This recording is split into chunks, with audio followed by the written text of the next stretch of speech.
Olá, alunos, uma boa noite a todos vocês. Espero que todos estejam bem. Hoje nós vamos estar dando continuidade do nosso assunto de bioquímica, que é a análise de urina, onde nós vimos a proteinúria e a hematúria, e hoje nós vamos ver a leucocitúria.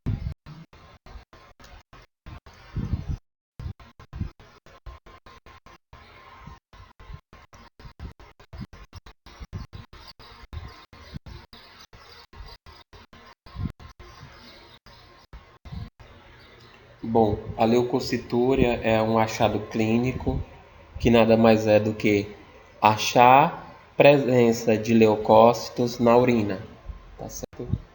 Bom, aqui é só uma imagenzinha meramente ilustrativa, onde a gente consegue ver através do microscópio a presença dessa leucocitúria na urina.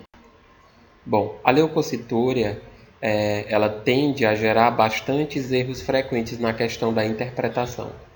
Alguns bioquímicos, biomédicos, avaliadores de análises clínicas, eles tendem a causar alguns erros frequentemente, tá bom? Entender como diagnóstico de UTI, esse diagnóstico de leucocitúria quase sempre é indicativo para pessoas que estão em UTI ou então em processo de inflamação de estar associado à infecção, tá bom? Ou às vezes nem sempre. A importância de achados associados. Esses achados associados da leucocitúria quase sempre estão associados a infecções por clamídia, ou uma tuberculose do trato urinário, ou um processo inflamatório pélvico, ou uma NTR, que é uma infecção do trato urinário, tá bom? E dentre várias outras também. Bom, as situações especiais na análise de urina de um paciente diabético. Na leucocitúria, por exemplo, na mulher com diabetes mellitus, é um cuidado especial na interpretação, por causa do processo inflamatório ginecológico. Toda mulher, a maioria das mulheres tem esse processo de infecções urinárias constantes e tudo mais, tá bom? E aí tem que ser uma avaliação um pouco mais precisa em casos quando é do sexo feminino, tá bom? E uma atenção à bacteriúria e solicitar uma urocultura, sempre. Por exemplo, deu leucocitúria na minha paciente, é mulher, pois eu vou pedir uma solicitação de uma urocultura, que é uma cultura, um exame de cultura bacteriana, onde a partir daí eu vou poder sim confirmar uma provável bactéria que possa estar causando um processo inflamatório infeccioso nesta minha paciente. Bom, outros achados na sedimentoscopia é a presença de cristais, de cilindros, de células epiteliais, que aqui nós vemos, por exemplo, a cilindrúria, que é a presença desses cilindros, esses vários acúmulos aqui, ó, esses pontinhos acumulados nessa imagem, que a gente vai chamar de cilindros, tá bom? Que vai ficar como se fosse um formatozinho de um cilindro. Vocês estão percebendo essa imagem? Eles se acumulam uns aos outros e vão formar essa ideia de que fosse um cilindro. Os cilindros eles são precipitados de proteicos, ou seja, são presenças de proteínas precipitadas, moldadas na luz do tubo, tá bom? Lá dentro do rim. Ao se formarem, aprisionam os elementos que estão próximos e fornecem informações a respeito do que ocorre no néfron. Ou seja, a presença de cilindros na urina ela pode ser um indicativo de um processo infeccioso, inflamatório, até uma insuficiência renal. A cilindrúria, os vários tipos de indicativos de diferentes lesões, por exemplo, cilindros bacterianos que são causados por bactérias, tá bom? Infecção parenquimal, ou seja, causada por uma infecção bacteriana. Os cilindros hialinos, que podem aparecer em situações inespecíficas, inclusive em processos febris, o paciente está com febre e aí pode ser que apareça. O uso de diuréticos e desidratação também pode causar o aumento desses cilindros hialinos. as formações dos cilindros, onde aqui a gente consegue ver através, isso é um corte histológico, tá bom? Aqui não é um exame, aqui não foi um exame feito da urina mesmo não. Aqui é como se fosse um corte histológico, como se fosse uma biópsia, tá bom? Onde a gente consegue ver aqui e perceber, ó, a formação de cilindros em formatos diferenciados. Olha aí, lesões glomerulares. Se é uma lesão no glomérulo do rim do meu paciente, ele vai se apresentar com os cilindros nesse formato aqui, basicamente, quase todos no mesmo formato.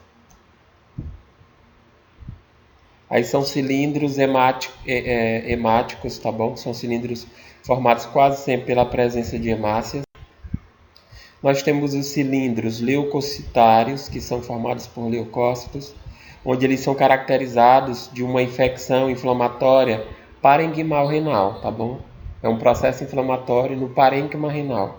Ou seja, através de um exame de uma avaliação de urina, você consegue pressupor qual é a principal causa dessa inflamação. Bom, cilindros granulosos, onde a gente vê a produção desses grânulos e esses cilindros enormes, tá vendo? Ó?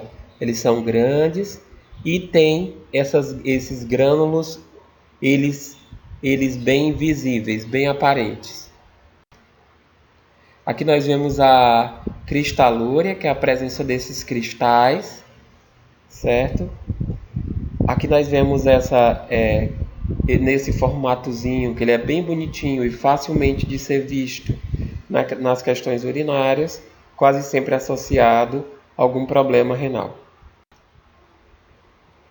Cristalúria, condições de desidratação, maior concentração de urina, refrigeramento da amostra, pode não ter significado clínico. Ou seja, às vezes a presença desses cilindros na urina não quer dizer sempre que o paciente está passando por uma determinada doença, tá bom? Às vezes ele pode ter passado por um processo de desidratação e houve o aumento. Às vezes a concentração da urina, que está muito concentrada, ou o próprio refrigeramento que às vezes o paciente fez em casa. Pode ser utilizado para observador, experimente em casos de hematúria, litíase e entre outros. A glicosúria. A glicosúria,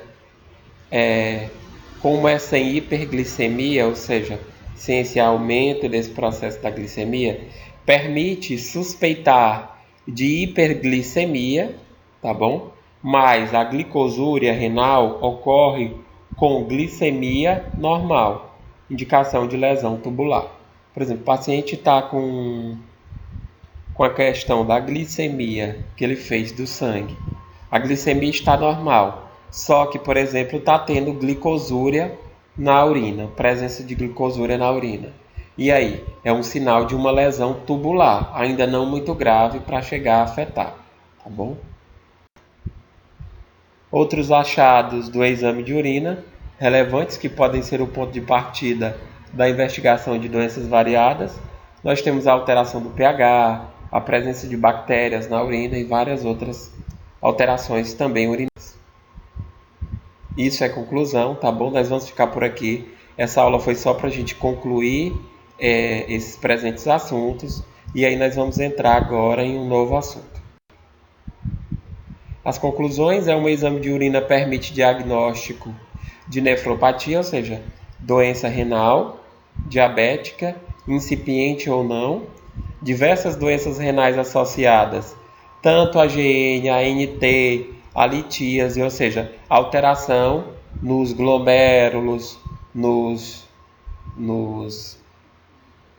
próprios blocos filtradores e vários outros problemas, tá certo? Alguns quadros dessas inflamações, né? Totais urinários, de etiologia desconhecida, a maioria das vezes, tá bom? E aí a gente consegue diagnosticar a partir do exame de urina. Decompensação do diabetes, ou seja, saber como é que está o paciente diabético, se ele está tendo evolução boa ou se não, tá tendo a diabetes, está conseguindo afetar o rim dele, como é que está o rim. Ou seja, através do exame de urina a gente consegue fazer isso. O exame de urina permite acompanhamento, suspeita de um prognóstico, tá bom?